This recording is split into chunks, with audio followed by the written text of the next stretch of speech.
अब इन्वायरमेंट देखते हैं, पेज नंबर 122 इन्वायरमेंट के अंदर, और क्वेश्चन नंबर 1 से स्टार्ट करते हैं। पूछ रहा है which one of the following has an evergreen forest. Evergreen forest यहाँ पे कहाँ है?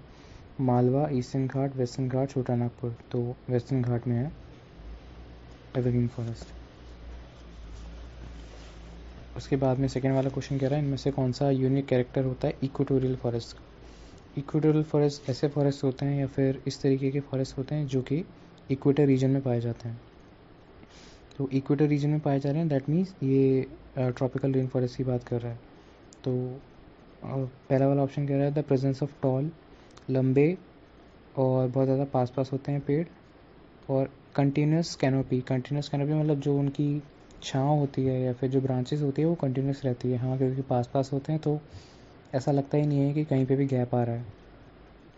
सेकेंड वाला कह रहा है को existence of the large number of species. बहुत सारी स्पीशीज़ पाई जाती हैं ट्रॉपिकल रेन फॉरेस्ट में। हाँ, पाई जाती हैं। थर्ड कह रहा है presence of numerous varieties of epiphytes. Epiphytes ऐसे प्लांट्स होते हैं जो कि बेलदार होते हैं, मतलब जो थोड़ा बेल की तरीके से आगे बढ़ते रहते हैं। तो हाँ, बहुत सारे ऐसे प्लांट्स होते हैं, जैसे मनी प्लांट होता है जो बेल की तरह आगे बढ़ता है, गिलोय का पेड़ होता है जो कि बेल की तरह आगे बढ़ता है, कसकोटा होता है, अमर बेल होती है। तो इस तरीके की जो एपीफाइट्स होते हैं, जो बेल वाले प्लांट्स होते हैं, बेल की तरीके से आगे बढ़ते हैं, तो वो भी बहुत सारे पाए जाते हैं इक्वेटोरियल फॉरेस्ट में या फिर ट्रॉपिकल रेन फॉरेस्ट में। थर्ड वाला क्वेश्चन कह रहा है consider the following states. States के नाम बोल रहा है अरुणाचल प्रदेश, हिमाचल प्रदेश, मिजोरम, और पूछ रहा है इनमें से कौन से स्टेट्स में ट्रॉपिकल रेन फॉरेस्ट पाए जाते हैं। तो ट्रॉपिकल रेन फॉरेस्ट पाए जाते हैं अरुणाचल में, नॉर्थ ईस्ट है, मिजोरम नॉर्थ ईस्ट है, हिमाचल में नहीं पाए जाते, हिमाचल में टेम्परेट या माउंटेन फॉरेस्ट पाए जाते हैं। चौथा, in which of the following types of forest maximum plant diversity is found. Plant diversity सबसे ज़्यादा कहाँ पाई जाती है? ट्रॉपिकल एवरग्रीन फॉरेस्ट में पाई जाती है। फिफ्थ वाला क्वेश्चन कि greatest diversity of plants and animals कहाँ होते हैं? तो ट्रॉपिकल मॉइस्ट फॉरेस्ट में होते हैं या ट्रॉपिकल ग्रीन फॉरेस्ट में होते हैं। सिक्स वाला कह रहा है विच of the following ecosystem has maximum plant biomass. Maximum plant का प्रोडक्शन कहाँ होगा? प्लांट प्रोडक्शन मतलब ग्लूकोज प्रोडक्शन, मैक्सिमम फोटोसिंथेसिस कहाँ होगी? जहाँ पे प्रॉपर सनलाइट मिलेगी, जहाँ प्रॉपर सॉइल न्यूट्रिएंट्स होंगे, जहाँ पे पेड़ ज़्यादा होंगे, वहाँ पे पत्तियाँ ज़्यादा होंगी, और पत्तियाँ जितनी ज़्यादा होंगी उतना बायोमास प्रोडक्शन होगा। तो सबसे ज़्यादा घने जंगल कहाँ पाए जाते हैं? ट्रॉपिकल रेन फॉरेस्ट में पाए जाते हैं, इसीलिए सबसे ज़्यादा प्रोडक्टिविटी भी वहाँ की है जंगलों में देखा जाए तो। लेकिन अगर ओवरऑल देखा जाए तो मैंग्रोव्स की प्रोडक्टिविटी सबसे ज़्यादा होती है। अब 7 वाला कह रहा है कि इनमें से किस जगह पे या फिर किस फॉरेस्ट में टीक की स्पीशीज़ पाई जाती है। टीक, टीक की जो लकड़ी बनती है, मतलब लकड़ी लेते हैं, टीक के बहुत सारे दरवाजे वगैरह बनाए जाते हैं, तो ये डेसिडस फॉरेस्ट में पाया जाता है। टीक हो गया, ठीक है ना, साल हो गया, ये सब जो मोस्टली टीक, साल वगैरह पाए जाते हैं ट्रॉपिकल डेसिडस फॉरेस्ट में। शीशम, महागोनी, ईबोनी ये पाए जाते हैं ट्रॉपिकल रेन फॉरेस्ट में। नेक्स्ट 8 वाला क्वेश्चन कह रहा है इनमें से कौन से स्टेट पे मैक्सिमम एरिया है टीक फॉरेस्ट का? मध्य प्रदेश में। मध्य प्रदेश का लोकल क्वेश्चन इसलिए पूछा गया, वैसे इतना पूछा नहीं जाएगा ये। उसके बाद में पूछा जा रहा है 9th वाला क्वेश्चन कि मैंग्रोव वेजिटेशन इंडिया में सबसे ज़्यादा कहाँ पाई जाती है? सुंदरबंस में पाई जाती है, यानी वेस्ट बंगाल में पाई जाती है। वेस्ट बंगाल, गुजरात और अंडमान एंड निकोबार टॉप 3 हैं मैंग्रोव फॉरेस्ट के अंदर। 10th वाला question which one of the following areas of India is famous for इस मैंग्रोव वेजिटेशन। मैंग्रोव के लिए कौन सा फेमस है? काजीरंगा, साइलेंट वैली, हिमालयन तराई या फिर सुंदरबन। सुंदरबन फेमस है। इवन सुंदरबन का नाम जो सुंदरी ट्रीज रखा गया है वो भी सुंदरी ट्रीज कौन से? मैंग्रोव ट्री होता है सुंदरी ट्री। 11 वाला स्किप कर देना। उसके बाद में फिर 12 वाला पूछ रहा है which one of the following mangrove area. इनमें से कौन सा मैंग्रोव एरिया है जो कि पाया जाता है गोदावरी रिवर के पास में? तो गोदावरी रिवर के पास में कोरेंगा भी पाया जाता है क्योंकि आंध्र प्रदेश के अंदर है, और वहाँ पे भी पाया जाता है। तो बेसिकली ये बहुत सारा टिपिकल साइट्स है मैंग्रोव वाली साइट्स। हमको मेन में मैंग्रोव साइट्स करनी है, ये वाली साइट करने की ज़रूरत नहीं है। 12 क्वेश्चन बस छोड़ दो। बस हाँ, ये याद कर लेना कि जो कोरेंगा है, कोरेंगा आंध्र प्रदेश में है। जैसे एक भीतर करने का है, ये उड़ीसा के अंदर है, सुंदरबन है, सुंदरबन वेस्ट बंगाल के अंदर है। सिमिलरली कोरेंगा आंध्र प्रदेश के अंदर है। उसके बाद में 13 वाला क्वेश्चन पूछ रहा है इनमें से कौन सा प्रोटेक्टेड मैंग्रोव रीजन है, तो वो गोवा है। गोवा के अंदर जो मैंग्रोव रीजन है उसे बोलते हैं चोराओ आइलैंड। उसके बाद में 14 वाला क्वेश्चन कह रहा है इनमें से कौन सा रीजन है इंडिया में जहाँ पे मैंग्रोव भी मिलता है, एवरग्रीन भी मिलता है और डेसिडियस भी मिलता है, तो अंडमान एंड निकोबार। अंडमान एंड निकोबार के अंदर एवरग्रीन भी है, मैंग्रोव भी है और डेसिडियस फॉरेस्ट भी मिलते हैं। 15 वाला कह रहा है इनमें से कौन से फॉरेस्ट को lungs of the planet earth बोला जाता है, तो lungs of the planet earth, अर्थ के अंदर जितनी भी कार्बन डाइऑक्साइड होती है उसको ज़्यादातर एब्जॉर्ब कहाँ के जंगल करते हैं, अमेज़न रेन फॉरेस्ट, क्योंकि अमेज़न रेन फॉरेस्ट बहुत ज़्यादा घने हैं, बहुत ज़्यादा प्लांट्स हैं जो कि हेल्प करते हैं CO2 को स्टोर करने में और ऑक्सीजन को बढ़ाने में।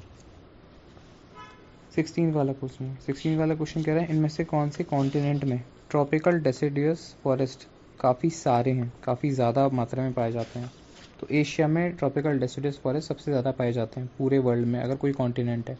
और इंडिया के अंदर भी अगर तुमसे पूछा जाए कि मैक्सिमम एरिया कौन से फॉरेस्ट से है या किस फॉरेस्ट ने घेरा हुआ है मैक्सिमम एरिया, तो इंडिया के अंदर भी डेसिडियस फॉरेस्ट ने सबसे ज़्यादा एरिया घेर रखा है। क्वेश्चन नंबर 17 कह रहा है with reference to the red sanders. Red sanders क्या होता है, बेसिकली रेड सैंडर्स अगर चंदन जो होता है लाल कलर वाला चंदन रेड सैंडर बोला जाता है। तो ये जो ट्री की स्पीशी है ये पाई जाती है साउथ इंडिया के अंदर, हाँ करेक्ट है, साउथ इंडिया के अंदर ईस्टर्न घाट्स के अंदर पाया जाता है रेड सैंडर, और ज़्यादातर आंध्र प्रदेश के अंदर पलकोंडा रीजन, शेषाचलम रीजन में पाया जाता है। और it is one of the most important trees in the tropical rain forest, नहीं ट्रॉपिकल रेन फॉरेस्ट का नहीं है, ये डेसिडस फॉरेस्ट का पार्ट है, लाल चंदन का पेड़, तो यही बता रहा है। अब 18 वाला पूछ रहा है कि इनमें से क्या करेक्टली मैच नहीं है। साउथ वेस्टर्न घाट्स यानी साउथ में पहुंच जाओगे और वेस्ट की तरफ पहुंच जाओगे तो वहाँ पे मॉइस्ट फॉरेस्ट है, हाँ। तराई, जो तराई है वहाँ पे काफ़ी ज़्यादा बारिश होती है, तो जो पत्तियाँ हैं वो ज़्यादा चौड़ी होती हैं। देखो जहाँ पे ज़्यादा बारिश होगी, ज़्यादा अच्छी सनलाइट आएगी, वहाँ पे जो पत्तियाँ होती हैं वो काफ़ी ब्रॉड होती हैं कि फोटोसिंथेसिस करने के लिए काफ़ी ज़्यादा एरिया मिलता है लीफ को, और ट्रांसपायरेशन का भी कोई इशू नहीं रहता क्योंकि पानी भरपूर होता है। तो ऐसा कुछ नहीं है कि पानी बहुत ज़्यादा उड़ जाएगा प्लांट से और प्लांट ड्राई हो जाएगा। रन ऑफ कच्छ के अंदर ग्रासलैंड है और उन ग्रासलैंड का नाम है बन्नी ग्रासलैंड। ईस्टर्न डेक्कन प्लेट्यू का ईस्टर्न पार्ट यानी ईस्टर्न घाट्स का पार्ट होता है, तो ईस्टर्न घाट्स है, ईस्टर्न घाट्स के अंदर रेन फॉरेस्ट नहीं है या एवरग्रीन फॉरेस्ट नहीं है। ईस्टर्न घाट्स के अंदर मतलब आंध्र प्रदेश उड़ीसा वाली जो साइड में जो फॉरेस्ट हैं वो बोले जाते हैं डेसिडियस मॉइस्ट फॉरेस्ट, मतलब ऐसे फॉरेस्ट हैं जो डेसिडियस की श्रेणी में आते हैं, लेकिन हाँ वहाँ थोड़ी ज़्यादा बारिश होती है, तो इतनी भी ज़्यादा बारिश नहीं होती कि एवरग्रीन बन जाए, लेकिन इतनी होती है कि डेसिडियस फॉरेस्ट बन जाए, वो भी मॉइस्ट वाले। थोड़े अगर दिल्ली हरियाणा साइड जाएंगे तो यहाँ पे भी डेसिडियस पाए जाएंगे, लेकिन यहाँ कम और ज़्यादा कम बारिश होती है, थोड़ा और सूखा है, तो इसे बोलते हैं ड्राई डेसिडियस फॉरेस्ट, दिल्ली वाले रीजन के अंदर है। तो अब 19 वाला मैच करने के लिए कह रहा है ट्रॉपिकल फॉरेस्ट को मैच करिए, तो tropical forest silent valley, tropical forest मतलब वही एवरग्रीन फॉरेस्ट, साइलेंट वैली कहाँ है, केरला में, Western Ghat. Conifer forest Himachal Pradesh, mangrove Sundarban, deciduous forest Rajasthan. As such क्यों डेसिडियस, ड्राई डेसिडियस वाला वो राजस्थान है। 20 वाला हम लोग छोड़ देंगे, 21 भी छोड़ देंगे, एज सच कोई इंपॉर्टेंट नहीं है, बस खाली ये कह रहा है कि जो कोस्टल उड़ीसा है वहाँ पे काफ़ी सारे साइक्लोन आते हैं। हाँ ये बात ठीक है, साइक्लोन आते हैं। तो रीज़न कह रहा है, रीज़न इसलिए है क्योंकि बहुत सारा डिफॉरेस्टेशन हुआ है मैंग्रोव्स वाले एरिया में जो महानदी वाला डेल्टा एरिया है, मतलब उड़ीसा के अंदर महानदी डेल्टा बनाती है और वहाँ पे काफ़ी सारा डिस्ट्रक्शन हो चुका है मैंग्रोव्स का। तो हमने क्या पढ़ा था, मैंग्रोव्स क्या काम करते हैं, मैंग्रोव्स फ्लड और साइक्लोन से बचाते हैं। अगर मैंग्रोव्स कट जाएंगे, मैंग्रोव हट जाएंगे तो साइक्लोन ज़्यादा डिस्ट्रक्शन करेगा, तो यही बता रहा है। तो असर्शन एंड रीज़न दोनों सही हैं और रीज़न प्रॉपर एक्सप्लेनेशन भी है। 22 वाला क्वेश्चन कह रहा है consider the following statement about Bhitarkanika. तो भीतरकनिका क्या है, ये एक मैंग्रोव है जो कि पाया जाता है उड़ीसा के अंदर। 23 वाला हम लीव कर देंगे। 24 वाला यू ऑलरेडी नो, असर्शन देखते हैं 24 के अंदर। असर्शन कह रहा है mangrove are very specialised forest ecosystem. Mangrove बहुत ज़्यादा स्पेशल फॉरेस्ट इकोसिस्टम होता है, ट्रॉपिकल में भी पाया जाता है, सब ट्रॉपिकल में भी पाया जाता है, ज़्यादातर समुद्र किनारे पाया जाता है। बिल्कुल हाँ ठीक कह रहा है मैंग्रोव के बारे में। रीज़न क्या कह रहा है कि क्योंकि वो, और ये स्पेशल क्यों है, क्योंकि ये स्टेबलाइज करता है शोर लाइन को, मतलब जो तटीय इलाका है उसको स्टेबलाइज करता है और एक तरीके से समुद्र के सामने, समुद्र का जो एंक्रोचमेंट है यानी समुद्र के पानी को अंदर आने से रोकता है। तो ठीक कह रहा है।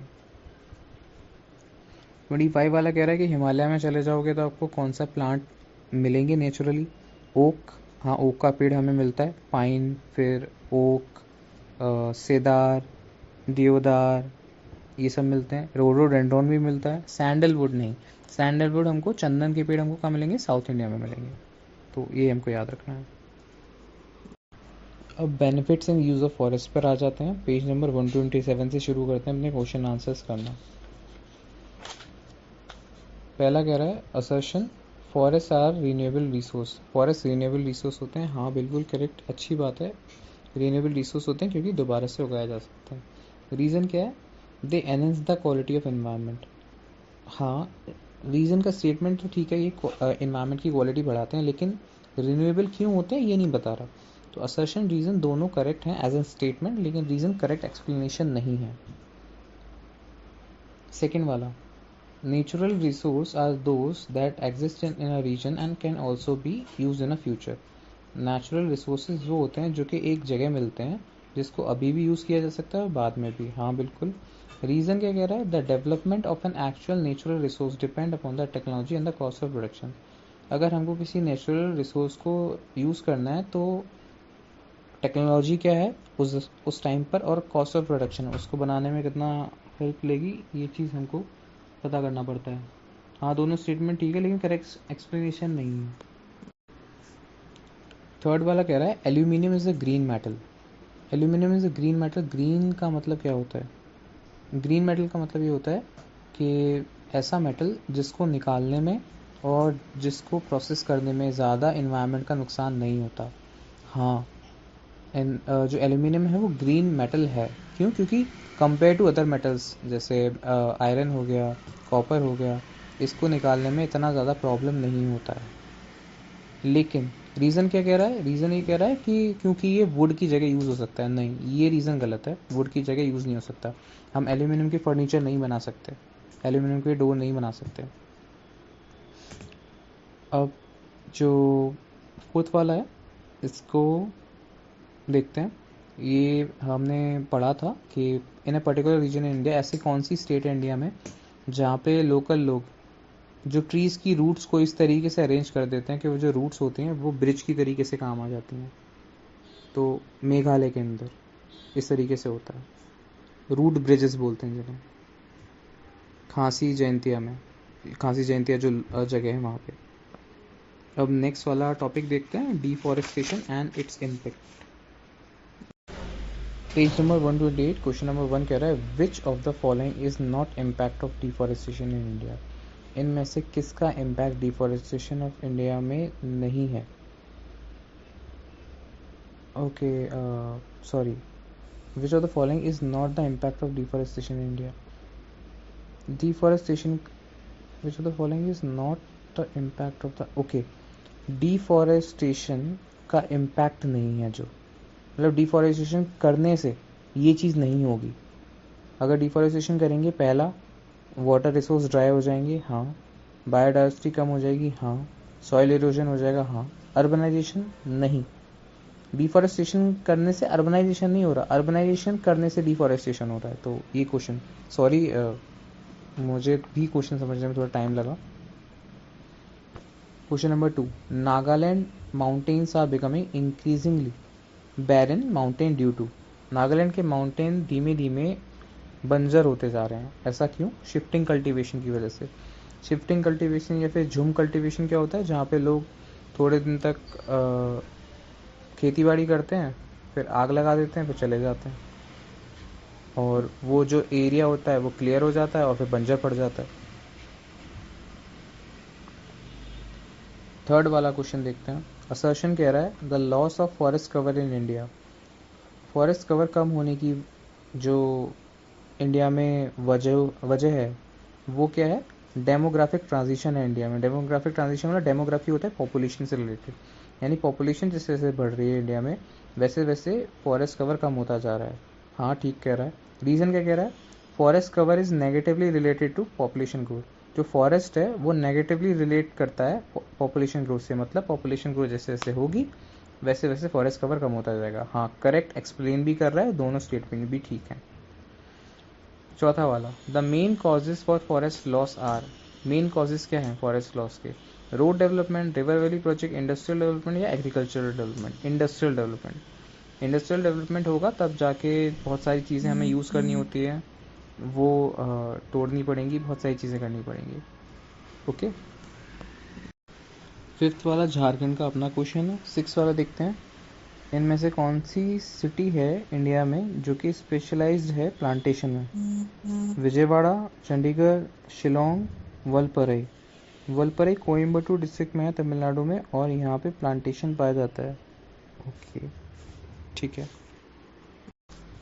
अब हम आते हैं पेज नंबर 129 पे, national forest policy. National forest policy बताई जाती है। देखो नेशनल फॉरेस्ट पॉलिसी लास्ट कब आई थी, 1988 में आई थी, उससे पहले 1952 में आई थी, उससे पहले जब अंग्रेज़ लोग थे जब आई थी, आई थिंक 1880s में समथिंग आई थी, 1884 में। फॉरेस्ट पॉलिसी 3 बार आ चुकी है, एक अंग्रेज़ों के ज़माने में और 2 आज़ाद भारत के ज़माने में। 1952 में जब नेशनल डेवलपमेंट काउंसिल बनी थी, और उसके बाद में नेशनल फॉरेस्ट पॉलिसी 1988 में आई थी राजीव गांधी के गवर्नमेंट के टाइम पे। उससे रिलेटेड क्वेश्चंस हैं वो देख लेते हैं।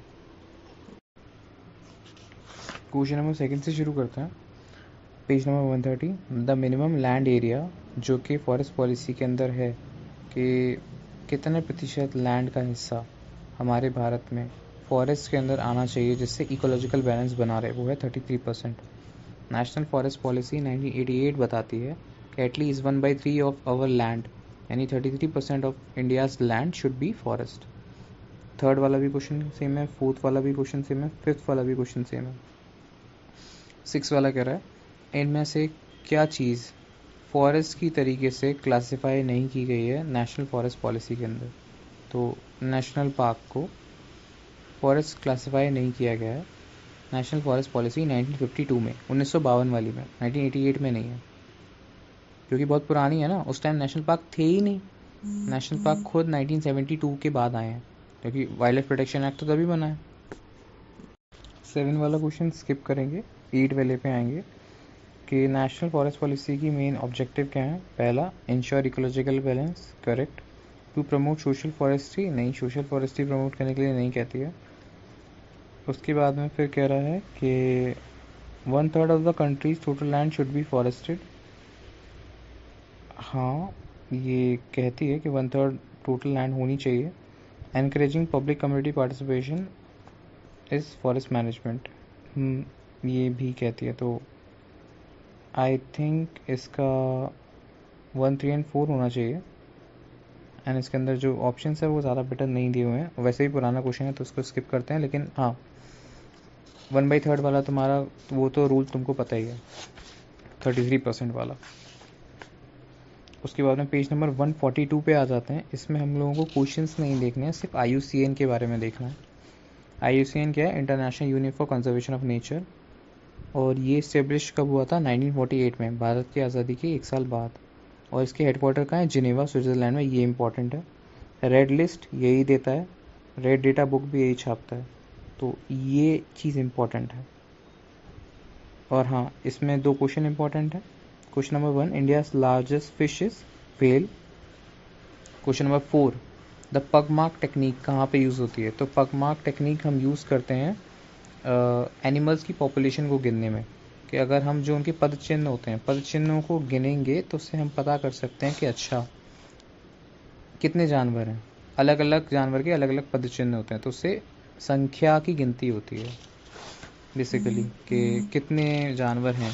इवन टाइगर का जो सेंसस होता है, टाइगर का सेंसस भी पगमार्क देख के या फिर कैमरा देख मतलब कैमरे से उनको ट्रैप करके होता है कि कैमरे में कितने टाइगर देखे जा सकते हैं, या फिर पग मार्क्स के थ्रू कितने अलग अलग हमको चिन्ह दिख रहे हैं टाइगर्स के, तो ऐसे। अब अगर हमें इतना ही करना है, उसके बाद में 152 वाले पेज पर आ जाते हैं। 152 पेज पर आएंगे तो हम देखेंगे कि global effort for the conservation of forest कह रहा है, और उसके नीचे नोट्स में ही परसेंटेज दे रखा है कि फॉरेस्टेशन कहाँ कहाँ हो रखा है। तो सबसे ज़्यादा देखा जाए तो जापान सबसे ऊपर है, around 68% of their land is forested. Page number 152 पे हम लोग क्वेश्चंस देख लेते हैं, बस सेलेक्टिव क्वेश्चन देख रहे हैं। क्वेश्चन नंबर 1, कौन सा एनिमल सिंबल है वर्ल्ड वाइल्ड लाइफ फंड का? वर्ल्ड वाइल्ड लाइफ फंड क्या है? WWF एक NGO है जो कि क्या चाहता है, सॉरी मैंने बहुत बार एक बोल दिया, एक NGO है जो कि चाहता है कि वाइल्ड लाइफ को कंजर्व करें, वाइल्ड लाइफ को प्रोटेक्ट करें। तो इसका लोगो कौन सा है? इसमें इसके लोगों में जो जानवर है वो है पांडा। सेकंड वाला भी यही पूछा है कि जो लोगो है इंटरनेशनल ऑर्गेनाइजेशन WWF का, वो क्या है? वो जाइंट पांडा है। थर्ड पूछ रहा है वर्ल्ड वाइल्ड लाइफ डे कब आता है? तो इंडिया के अंदर जो वर्ल्ड वाइल्ड लाइफ डे है वो 2 से लेकर 8 अक्टूबर के बीच में मनाया जाता है। US के अंदर ये 4 दिसंबर को आता है, तो हमें तो इंडिया से मतलब है, तो इंडिया के अंदर वर्ल्ड वाइल्ड लाइफ वीक है 2 से 8 अक्टूबर, और वर्ल्ड इन्वायरमेंट डे 5 जून को आता है। अब इसके बाद देखते हैं, यूनाइटेड नेशन ने, जनरल असेंबली ने डिसाइड किया कि 3 मार्च को वर्ल्ड वाइल्ड लाइफ डे मनाया जाएगा। तो क्योंकि ये पुराना क्वेश्चन है, उस टाइम तक ये डे डिक्लेयर नहीं हुआ था तो पूछा नहीं है, तो आगे से अगर पूछे तो 3 मार्च को वर्ल्ड वाइल्ड लाइफ डे मनाया जाएगा या मनाया जाता है। चौथा वाला क्वेश्चन, मियावाकी मेथड क्या है? मियावाकी मेथड क्या है? मियावाकी मेथड ऑप्शन सी, छोटे छोटे फॉरेस्ट उगाना अर्बन एरियाज में, जैसे अर्बन एरिया जैसे ग्रेटर नोएडा है, तो ग्रेटर नोएडा के अंदर बीच बीच में अगर छोटे से एरिया में फॉरेस्ट उगाने हैं तो जल्दी से फॉरेस्ट उगाने का एक तरीका है, जापानीज तरीका, उसे बोलते हैं मियावाकी मेथड। तो 4 क्वेश्चन ये देख लिए। अब क्वेश्चन नंबर 7 पर आते हैं। क्वेश्चन नंबर 7 कह रहा है which country has the highest percentage of its geographical area under forest? इनमें से कौन सी कंट्री है जिसका सबसे ज़्यादा एरिया फॉरेस्ट में है? तो जापान है। इन प्रमुख देशों का नाम ले रहा है। देखो कुछ कुछ तो देश ऐसे ही होंगे जो पूरे आइलैंड हैं, तो उनका तो 100% होगा, किसी का 90% होगा। मालदीव है, मालदीव के अंदर कितने ही घर होंगे, ज़्यादातर जंगल होंगे आइलैंड पे। तो कुछ जो प्रमुख देश हैं, Japan, US, China, Indonesia, India, इसमें अगर देखा जाए तो जापान अराउंड 68% है फॉरेस्ट कवर के मामले में। और ये क्वेश्चन रिपीट किया गया तो मे भी हो सकता है ये दोबारा पूछ ले। रिपीट फिर से हुआ है। क्वेश्चन नंबर 11 वो कहता है which country is the highest percentage of its total area under the forest? इसमें जापान, इंडोनेशिया, सुरिनाम, गुआना। अब कंफ्यूज करने के लिए इसने जापान के साथ में बाकी और देश भी दे दिए। बाकी और ये देश कैसा है? सुरिनाम, गुआना, ये बहुत छोटे छोटे आइलैंड कंट्री हैं, यहाँ पॉपुलेशन भी बहुत कम है। तो पॉपुलेशन कम है, बाकी और जंगली जंगल रहेंगे। तो सुरिनेम 94%, सुरिनेम जो कंट्री है वो अराउंड 94% ऑफ लैंड एरिया में उसके फॉरेस्ट ही फॉरेस्ट है। अब अगर 13 वाले क्वेश्चन को देखा जाए तो कह रहा है इनमें से जो स्टेट्स हैं इनको ऑर्डर में रखिए टोटल एरिया ऑफ फॉरेस्ट के हिसाब से, टोटल एरिया के हिसाब से, ना कि परसेंटेज के हिसाब से।